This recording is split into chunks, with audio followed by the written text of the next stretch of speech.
আমার চ্যানেলে তোমাদের সকলকে স্বাগত।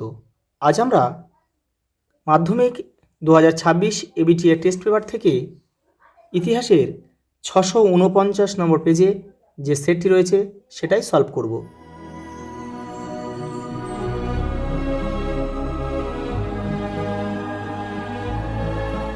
দেখো, প্রথম প্রশ্ন, অ্যানাল স্কুল মতবাদের ঐতিহাসিকরা ইতিহাস চর্চা করেন যে বিষয় নিয়ে? নতুন সামাজিক ইতিহাস। যার সম্পাদনায় বঙ্গদর্শন পত্রিকাটি পুনঃপ্রকাশিত হয়? বঙ্কিমচন্দ্র চট্টোপাধ্যায়।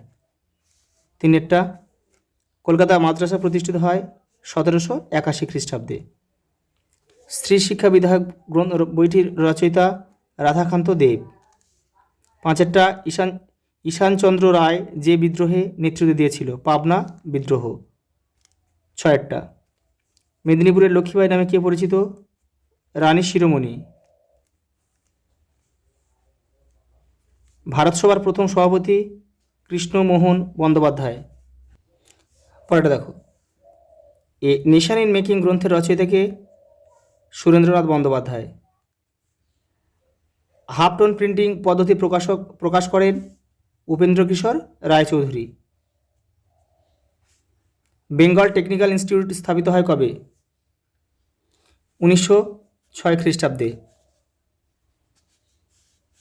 বাঙালি পরিচালিত প্রথম সংবাদপত্র কোনটি? সংবাদ Prabhakar.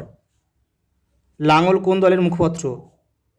Workers and peasants party. বঙ্গভঙ্গের সিদ্ধান্তকে গভীর জাতীয় বিপর্যয় আখ্যা দিয়েছেন সুরেন্দ্রনাথ বন্দ্যোপাধ্যায়। মুপলা বিদ্রোহ হয়েছিল কেরলের মালাবার উপকূলে। তাম্রলিপ্ত জাতীয় সরকার গঠিত হয়েছিল ভারত ছাড়ো আন্দোলনের সময়। পরেরটা দেখো, অ্যান্টি সার্কুলার সোসাইটি প্রতিষ্ঠিত হয় 1905 খ্রিস্টাব্দে।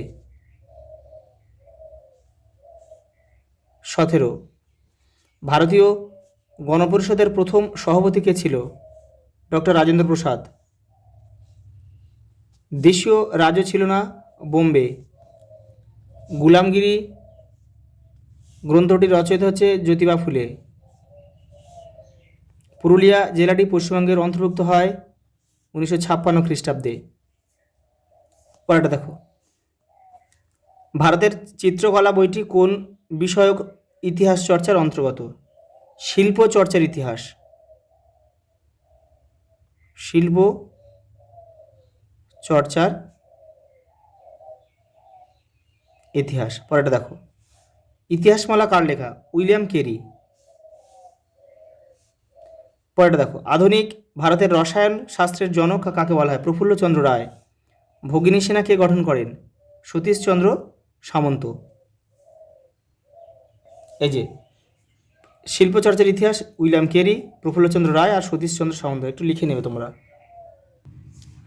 পরেরটা দেখো, উপবিভাগ 2 থেকে সত্যমে ঠিক ভুল দিয়েছে। জেনারেল অ্যাসেম্বলিজ ইনস্টিটিউশন প্রতিষ্ঠা করেন ডেভিড হেয়ার। এটা কিন্তু ভুল, এটা হবে আলেকজান্ডার ডাফ। বন্দে মাতরম ধ্বনি আনন্দমঠ উপন্যাসের অন্তর্গত। এটা ঠিক। রামকৃষ্ণ মঠ ও মিশনের মুখপত্র বর্তমান ভারত। এটা কিন্তু ভুল, এটা হবে উদ্বোধন পত্রিকা। প্রথম সচিত্র বাংলা বই হলো অন্নদামঙ্গল। এটা ঠিক। দেখো, স্তম্ভ দিয়েছে একটা। স্তম্ভ তোমরা কিন্তু কেউ তীর চিহ্ন দিয়ে মেলাবে না, এভাবেই মেলাবে। দেখো, গণেশ জননী, এটা চিত্র কিন্তু। তো কে এঁকেছিল? অবনীন্দ্রনাথ ঠাকুর 2.3.1। অবলা বান্ধব একটা পত্রিকা। দেখো, দ্বারকানাথ গঙ্গোপাধ্যায় 2.3.2। স্বাধীনতার স্বাদ, দেখো মানিক বন্দ্যোপাধ্যায় লিখেছিল বইটি 2.3.3।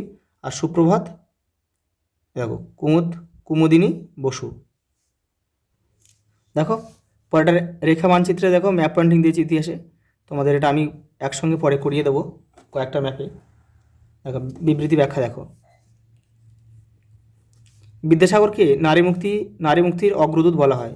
দেখো, ব্যাখ্যায় একটাই আমাদের সঠিক উত্তর হবে, তিনি নারীর সর্বাঙ্গীন কল্যাণে নিজেকে নিয়োজিত করেছিলেন। দেখো, পরেরটা বিবৃতি 2। দেখো, গুরুত্ব সত্ত্বেও হিন্দু মেলা সমালোচিত হয়েছিল। বলছে হিন্দু মেলা হিন্দু ধর্মে অধিক গুরুত্ব আরোপ করেছে। হিন্দু মেলা স্বাধীনতার কথা বলেনি। ব্যাখ্যা 3, হিন্দু মেলার সদস্যরা বছরে 3-4 দিনই কাজ করতে। ব্যাখ্যা একটাই আমাদের সঠিক উত্তর হবে, হিন্দু মেলা হিন্দু ধর্মে অধিক গুরুত্ব আরোপ করেছে। বিবৃতি 3 দেখো, ইস্ট ইন্ডিয়া কোম্পানি ভারতে মুদ্রণ শিল্প বিস্তারে আগ্রহী ছিল। ব্যাখ্যা 1, কোম্পানি দেশে গণশিক্ষার প্রসার চেয়েছিল।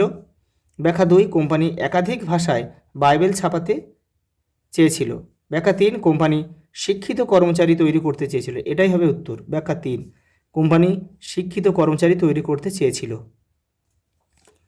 দেখো 4 নম্বর বিবৃতি, জগদীশচন্দ্র বসু বিজ্ঞান মন্দির তৈরি করেছিলেন। ব্যাখ্যা 1, নিজের গবেষণার সুবিধার্থে।